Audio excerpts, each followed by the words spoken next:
Praise the Lord. आप सबको जय मसीह की। मेरे प्यारे मसीह भाई बहनों, हम आज का जो वचन लेकर आए हैं आपके लिए, पहला कुरिन्थियों 6 का पहला वचन।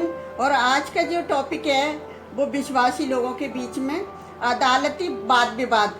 तो किस तरह से आप सबको पता है किस तरह से मसीह लोगों के बीच में अदालत में वाद विवाद करवा रहे हैं लोग, विश्वासी ही लोग। तो इस वचन को कोई पढ़ेगा, वचनों से जानेंगे इसको। क्या तुम में से किसी को यह याद है कि जब दूसरे के साथ झगड़ा हो तो फैसले के लिए अधर्मियों के पास जाए और पवित्र लोगों के पास ना जाए?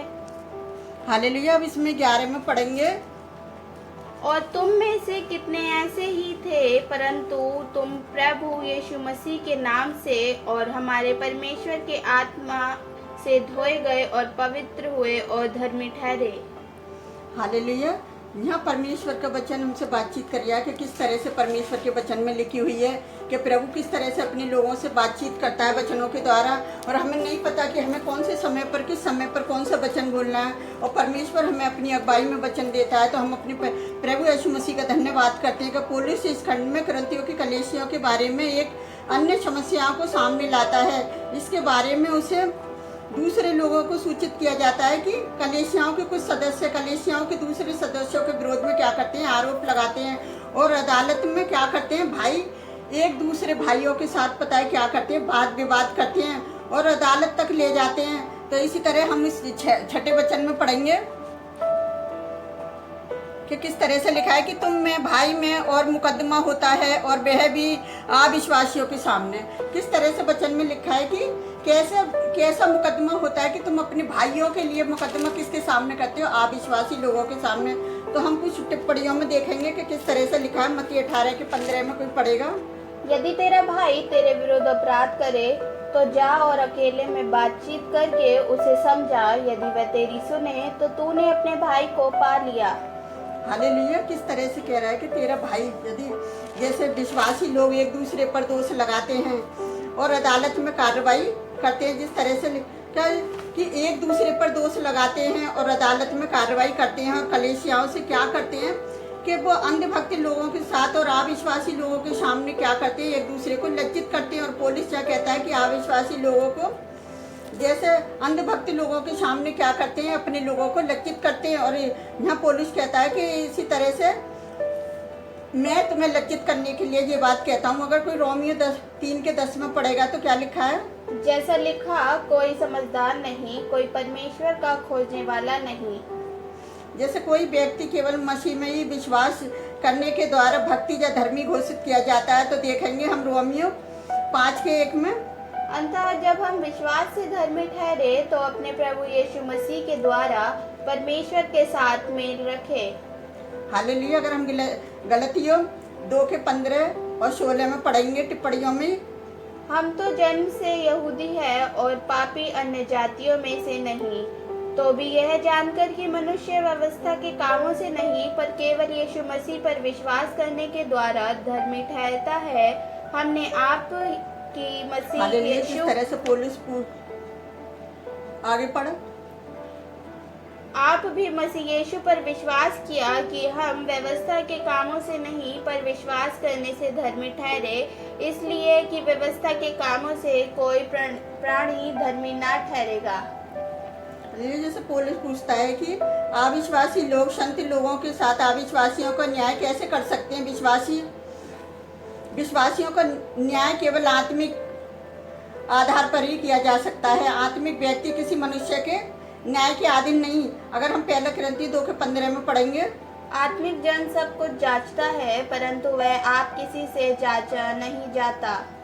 हालेलुया। तो किस तरह से यहाँ परमेश्वर के वचन में लिखा हुआ है कि हम आगे वचन से पढ़ेंगे। जैसे इसमें पहला कुरिन्थियों 6 की आयत में हम पढ़ेंगे कि किस तरह से 3 में लिखा है कि तुम नहीं जानते कि हम स्वर्गदूतों का न्याय करेंगे तो क्या संसार की बातों का निर्णय ना कर सकें। तो ये आजकल लोग क्या कर रहे हैं कि संसार की बातों का निर्णय क्या करेंगे। अगर हम 4 में पढ़ेंगे तो उसमें लिखा है यदि तुम संसारिक बातों का निर्णय करना है तो क्या उनका बिठाओगे जो कलीसियाओं में कुछ नहीं समझे जाते। अगर हम 5 में पढ़ेंगे, मैं तुम्हें लज्जित करने के लिए ये कहता हूँ कि क्या सचमुच तुम एक तुम में एक भी बुद्धिमान नहीं मिलता जो अपने भाई का निर्णय कर सके। और हम 6 में पढ़ेंगे, तुम में से भाई भाई में मुकदमा होता है और वह भी अविश्वासियों के सामने। तो सचमुच हमारी कलीसियाओं में कोई ऐसा विश्वास ही नहीं कि इतने दिन से एक नबी के लिए युद्ध चल लिया था कि शैतान अपना काम कर रहा था और मसीह विश्वासी लोग पता नहीं कहाँ सो रहे, कि किसी को ये नहीं रहा कि मतलब अभी वचन में जैसे पढ़ा कि कोई भी समझदार नहीं, कोई भी धर्मी नहीं। और जो क्या करता बुद्धिमान व्यक्ति होता तो वो दोनों तरफ से लोगों को बिठाता और बिठा कर उनसे बातचीत करता कि हम आपस में बैठ के बातचीत करें, क्योंकि अगर हम छोटी छोटी बातों का निर्णय नहीं करेंगे तो हम आगे किस बात का निर्णय कर पाएंगे और किस बात से हम एक दूसरे को अदालत से बचा पाएंगे। तो परमेश्वर का धन्यवाद करते हैं। अगर हम 6 में देखेंगे, मैं तुमसे भाई भाई में मुकदमा होता है और यह भी अविश्वासियों के सामने, जैसा अभी हमने पढ़ा था। परंतु मैं सचमुच तुम में बड़ा दोष तो ये है कि आपस में मुकदमा करते हो और अन्याय क्यों नहीं सहते, अपनी हानि क्यों नहीं सहते। 8 में देखेंगे, परंतु तुम तो स्वयं ही अन्याय करते हो और हानि पहुंचाते हो, वह भी भाइयों को। जैसे क्या है कि अपने खुद हानि सह रहे हैं कि मतलब अपने भाइयों को तुम में क्षमा करने की शक्ति नहीं है। तुम किस बात के विश्वासी लोग हो। जैसे हम 9 में और 10 में पढ़ेंगे, क्या तुम नहीं जानते कि अन्यायी लोग जो परमेश्वर के राज्य के वारिस ना होंगे। धोखा ना खाओ ना। अगर अगले वचन में देखेंगे 10 में, न चोरी न लोभी न पाखंडी न गाली देने वाले न अंधेरा करने वाले परमेश्वर के स्वर्ग के वारिस नहीं होंगे। अगर हम 11 में पढ़ेंगे, और तुम में से कितने ऐसे हैं थे जो परंतु तुम प्रभु यीशु मसीह के नाम से और परमेश्वर की आत्मा से धोए गए और पवित्र भी ठहराए गए हो। तो यह पौलुस कहता है कि तुम जब पवित्र ठहराए गए हो, जब तुम परमेश्वर की आत्मा के द्वारा धोए गए हो, तो फिर भी तुम ऐसे काम करते हो। तुम एक दूसरे को अदालत में पकड़वाते हो और एक दूसरे के साथ मुकदमाबाजी करते हो। तो परमेश्वर ऐसे लोगों से प्रसन्न नहीं होता कि किस तरह से अपने लोगों के साथ वो काम करता है, कि एक दूसरे के साथ विश्वास के साथ काम करता है। कि अभी हमने जैसे विश्वासी लोग स्वर्गदूतों का न्याय करेंगे, तो परमेश्वर ने जब हम आपस में स्वर्गदूतों का न्याय नहीं कर रहे तो हम आगे किसका न्याय करेंगे। और अभी देख रहे हो कि परमेश्वर के नबी को जेल में डालने के बाद भी आज भी लोग पता है क्या है, परमेश्वर से नहीं डर रहे, उससे डर रहे हैं कि वो आ जाएगा जेल से तो मेरा क्या होगा, कि मेरा क्या होगा। मेरे भाई की बात पहले नहीं सोची थी कि परमेश्वर मेरे साथ क्या करेगा क्या नहीं करेगा। परमेश्वर के हाथों में पड़ना बड़ी भयानक बात है। तो हमें पता क्या करना, जब हमारे अंदर प्रेम ही नहीं है। कुछ लोग तो शैतान की ओर है और कुछ लोग परमेश्वर की ओर है। जो परमेश्वर की ओर है, पता है वो भी इस तरह से डरे हुए हैं कि हमारे ऊपर भी कोई FIR ना हो जाए, हमारे ऊपर भी कोई मुकदमा दर्ज ना हो जाए। तो मेरे बहन और भाइयों, ऐसी हमें सेवकाई करने से क्या फायदा जो हम छोटे छोटे निर्णय भी नहीं कर सकते। तो हम परमेश्वर का धन्यवाद करते हैं कि प्रभु ने हमें ये सुंदर वचन दिया, किस तरह से भाई भाई को आपस में एक दूसरे को पकड़वाते, वो भी आप विश्वासियों का सहारा लेकर।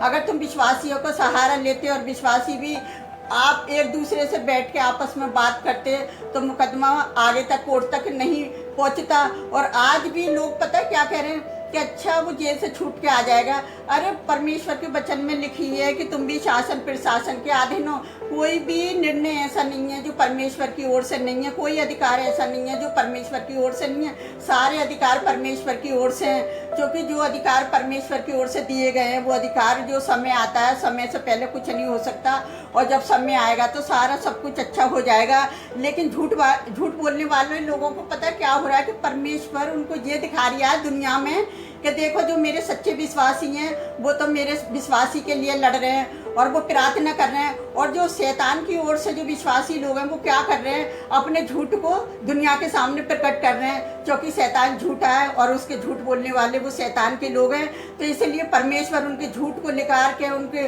दुनिया को दिखा दिया है और आज सारी दुनिया में करके दिखा दिया कि देखो किस तरह से लोग एक दूसरे को पकड़वाते हैं। तो ये मसीह लोग नहीं है। तो मेरे प्यारे बहन भाइयों, आप इन लोगों की बातों पर विश्वास ना करो, क्योंकि परमेश्वर के जो लोग हैं वो क्षमा करने वाले लोग होते हैं। वो एक दूसरे को अदालत में घसीटने वाले नहीं होते और वो नहीं चाहते कि वो उसको जीतने की जगह उसको हराना चाह रहे हैं, क्योंकि उसे ये तो कहने के लिए गए कि नहीं हमारे देश के अंदर नाम है, हमारा विश्वासी भाई कोई आगे बढ़ रहा है, परमेश्वर उसके द्वारा इतने बड़े बड़े चमत्कार कर रहा है और इतना नाम हो गया है। तो जहाँ तो पता है क्या है, अपनी अपनी कलीसिया, मेरी कलीसिया बढ़ जाए, मेरा जो हो जाए। लोगों को यूट्यूब पर दिखाने के लिए झूठी प्रार्थनाएं करते हैं लोग बाग, झूठ का दिखावा करते हैं कि मैंने उसके लिए प्रार्थना करी, जब से नहीं दिख रहा था कि सालों से मुकदमा चल रहा था, कि सालों से ये लड़ाई झगड़े हो रहे थे, जब किसी को नहीं दिख रहा था, और अब दिखावे के लिए प्रार्थना करने के लिए आ रहे हैं, सिर्फ बिनु बटोरने के लिए कि अब पता है क्यों, कि सच सामने जो आ गया है कि कौन झूठा है कौन सच्चा है। तो मेरे प्रिय भाई बहनों, परमेश्वर से कोई बात छुपी नहीं है, क्योंकि जो बात तुम अंधेरे में खोगे तो परमेश्वर उजाले में दिखा देगा। तुम कोठरियों में बोलोगे, परमेश्वर छतों पे से तुम्हें दिखा देगा। वो परमेश्वर महान है, वो परमेश्वर स्वर्ग राज्य के लोगों के लिए अपनी स्वर्ग जगह तैयार करवा रहा है। कि वो कहते हैं ना, आत्मिक व्यक्ति खुद तो जांचा नहीं जाता, वो किसी से जांचा नहीं जाता, परमेश्वर उसे जांचता है, परमेश्वर उसके मन को जानता है। लेकिन अभी तक किसी को ने प्रॉफेट विजेंद्र सिंह के मन को नहीं जाना, लेकिन परमेश्वर ने जाना, और परमेश्वर ने खुश करने के लिए उन बैरियों को ये दिखा दिया कि लो मैं तुम्हें खुश कर देता हूँ, क्योंकि परमेश्वर यही चाहता है कि तुम खुश रहो। लेकिन मेरा तो काम है, मैं उस शैतान से बड़ा हूँ इस संसार में।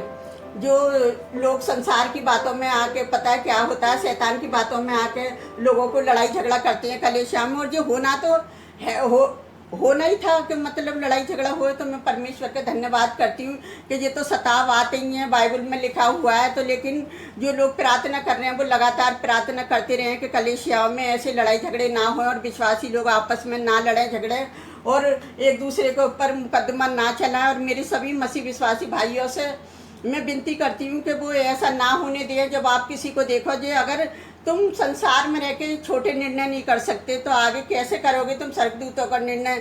तो एक दूसरे को बचा लो, एक दूसरे की सहायता मदद करो, छोटे बच्चों पर दया करो। जो आज इतनी बड़ी मिनिस्ट्री को वो चला रहे हैं, जो परमेश्वर की दया है कि परमेश्वर ने तुम सबको दिखा दिया है कि देखो मेरे छोटे बच्चे भी, जिन्हें अभी बोलना भी नहीं आता, वो आज मेरे बच्चे खड़े हुए हैं। तो परमेश्वर उन बच्चों को इतना ब्लेस करे। मेरी तो रात और दिन की प्रार्थना है परमेश्वर से कि प्रभु तू अपने बच्चों के पिता को, जो तू उनका पिता बन के खड़ा हुआ है, उनके पिता को जल्दी से जल्दी उनके बीच में लाए, और ताकि दुनिया को दिखा दे कि झूठ और सच में कितना फर्क है।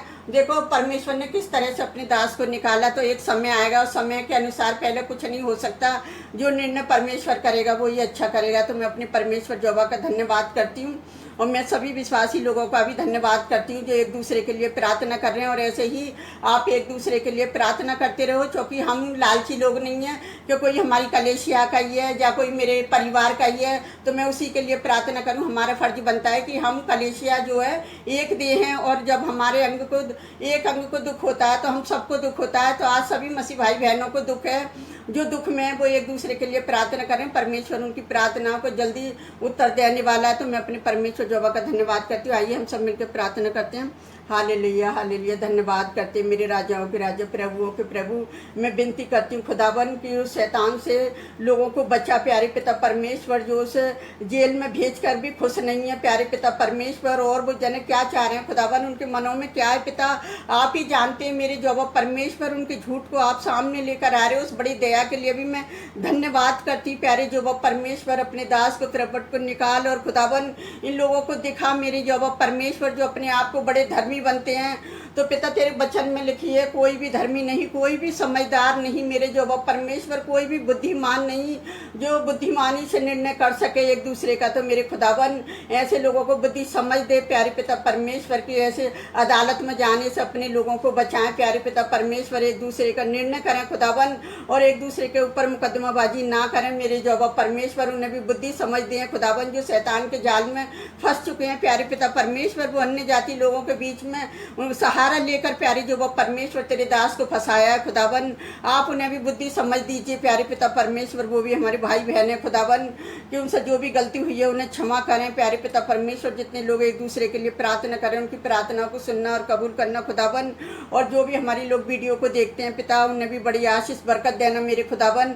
और हम आपसे क्या मांगे मेरे प्यारे पिता परमेश्वर, आप तो हमारे मांगने से पहले ही जानते हैं प्यारे खुदावन। मैं सबकी चिंता फिक्र बोझ आपके ऊपर डालती, मैं सारा आदर मैं आपको देती, सारी कमी घटियों को आपके चरणों में डालती मेरे खुदावन। हम जो भी मांगते हैं इसके पवित्र और सामर्थ्य नाम पर आमीन। प्रभु आप सबको बताइए से आशीष दे।